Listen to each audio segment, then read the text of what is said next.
you've been experiencing lower back pain or mid back pain and you want to alleviate that pain or prevent yourself from getting back pain down the track, these are 7 really simple exercises that you can start to implement into your daily or weekly routine that don't require any equipment and you can do them anywhere. So we're going to start off with the first exercise, which is called dead bug. Now this exercise aims to work your transverse abdominis, which is your core muscles that sit underneath your rectus abdominis. So those superficial muscles that are over the top.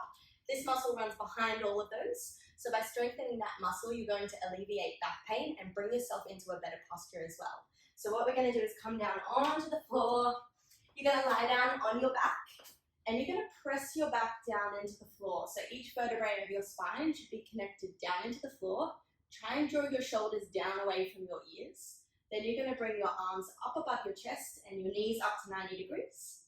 And then from here, we're going to take a deep breath in and press the back into the floor, and then you're going to bring the opposite arm and leg down just off the floor, and then as you come back up, you're going to exhale. So breathe in, embrace, and exhale. Okay, so you're going to repeat that 10 to 20 times, and that's going to start to bring your posture into alignment and activate those core muscles. The second exercise we're going to do puts you actually into the same posture. So we're going to lie down on our back again, but this time you're going to bring your arms up to shoulder height, and we're going to start to take the knees side to side and build a gentle spinal twist into your body. So jump down onto the floor, bring your arms up to shoulder height, pop your palms open so that you draw your shoulders down into the floor, bring your knees up to 90 degrees, and then we're going to do the same thing. So drawing your belly button down into the floor, and you're going to drop the knees all the way down to one side. Now you may find that you want to hold here for about 10 to 20 seconds just to allow that stretch to open up. You might also find that the back shoulder lifts off the floor a little bit, and that's okay. Just keep working on pressing it down and really lengthen those arms all the way out. Then you're going to use your core muscles to bring the knees back into center. Pause for a second and then take the knees across to the other side. Getting a really nice deep spinal twist and stretching out those muscles. And again, by using your core to come back to the center, you're also working on strengthening that transverse abdominis again. Okay, our third exercise is an exercise that you're all probably quite familiar with. It's called cat-cow. But what we're going to do is we're going to break it down into segments. So you're going to come down onto all fours, stacking your wrists directly under your shoulders and your knees directly under your hips. And you're going to make sure your index finger is pointing forwards and spread the fingers nice and wide.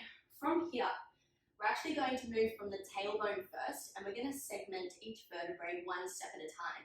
So you're going to draw your belly button down towards the floor, tilt your tailbone, and lift your butt up towards the ceiling. And then from there, you're going to move each vertebrae of the spine, piece at a time, taking your eye line up to the ceiling. And then we're going to go really slowly, moving from the tailbone first again. Start to tuck the hips under and arch your back up towards the ceiling, tucking your chin to your chest. Okay, so this is how slow we want to go. Taking about 8 seconds to get all the way up into our cow pose, and then 8 seconds to move back through cat. And you're going to repeat these movements for about 2 to 3 minutes, really allowing yourself to manipulate that spine one vertebrae at a time. Perfect. Our fourth exercise is a really simple, gentle spinal roll down. So with this movement, you want to go really nice and slow. You're going to bring your feet about hip width apart and just soften the knees a little bit. And then tuck the pelvis under and draw your stomach muscles into engagement. From here, you're going to tuck your chin to your chest. And you're going to just slowly roll yourself down one vertebrae at a time. All the way down, taking about 6 to 8 seconds to drop down. When you get to the bottom, you want to hold for about 3 seconds and then use your glutes to engage to bring you back up. Really nice and slowly. Now, if you want to make this a little bit harder, if you've got a step or something handy at home, you can step up onto the step and you're going to try and work to keep the legs locked this time, stretch out the hamstrings and try and reach past the step, looking back at your knees. And then engaging the glutes to come back up.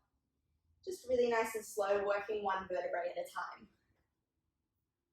Our next exercise is called Sphinx pose. So you're going to drop down onto the floor on your stomach this time, and you're going to stretch the legs out behind you with the tops of your feet just resting gently on the floor.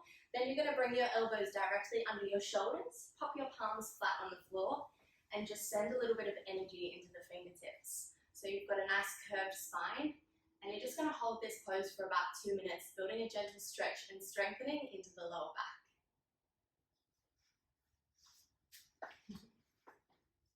Okay, we're almost there. We've got 2 poses left. The next pose is a pose that most of you will be familiar with. It's called child's pose. So you're going to pop down onto the floor. You're going to take your knees nice and wide, touching the toes together.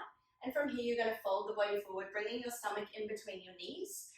And you're going to either stretch the arms out in front, popping your forehead gently on the floor. So you just want to keep your neck nice and neutral. Or you can bring the hands down by your side.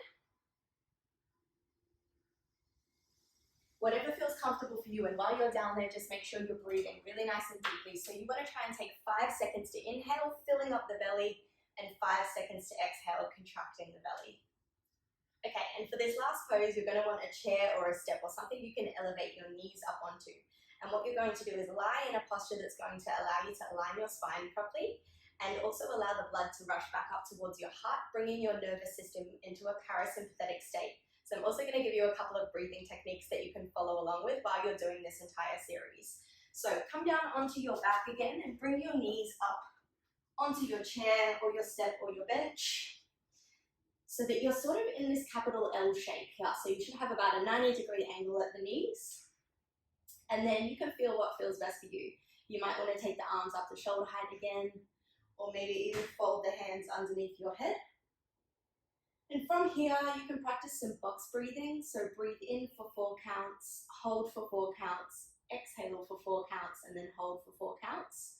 Or you may want to continue with your 5-second inhale and 5-second exhale, really working on expanding that belly as you inhale and contracting the belly as you exhale.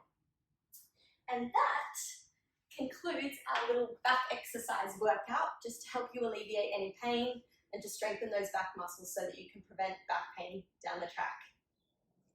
If you found this video helpful, I have a whole series of fitness guides that I've created for you guys to get you started on your health and fitness journey. To access them, all you need to do is head to the website, which is www.wildfoxway.com, and then you can also subscribe to the mailing list at the bottom of the website, and that way you'll get these fitness guides straight to your inbox every couple of weeks.